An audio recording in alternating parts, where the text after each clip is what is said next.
The Christmas trees are down, the decorations put away. Some of the long awaited toys are being played with, others not so much. But as long as the Toymaker's got our money, they'll be happy, right? Well, maybe not. A few years ago, the American journalist David Pogue conducted a fascinating interview with Melissa and Doug Bernstein, known for their billion-dollar toy brand, Melissa and Doug.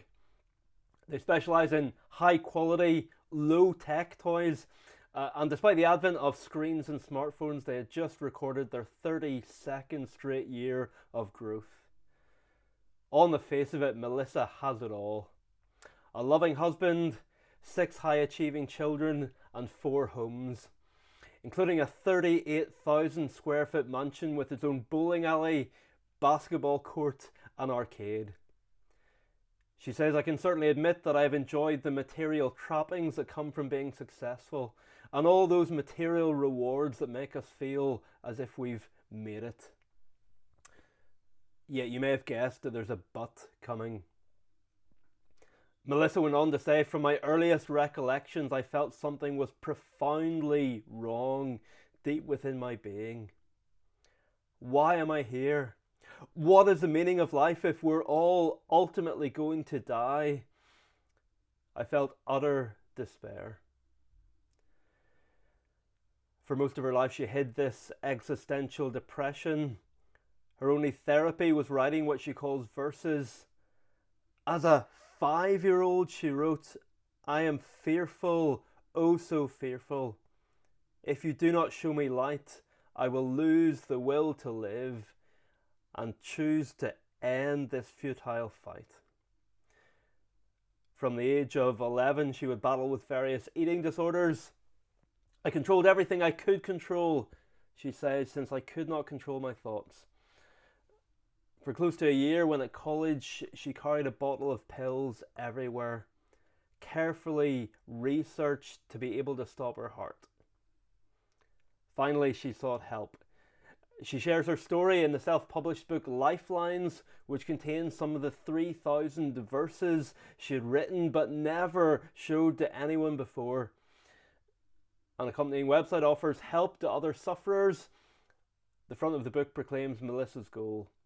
"Today I saved a life, although it was my very own, which won't serve a greater purpose till I rescue lives unknown." Melissa's story is instructive in several ways. As Pogue commented, we might assume that consumption makes you happy, money makes you happy, but here's someone who had it all and was still miserable. As a society, we have more than previous generations could have dreamed of, but as Melissa says, the next pandemic is depression. Yet Melissa's story is perhaps not as hopeful as it seems on the surface. The skeptic who visits her website, which Pogue said might end up saving lives, is immediately presented with an option to explore products such as essential oil diffusers. It seems less a life-saving resource, more just another way to make money.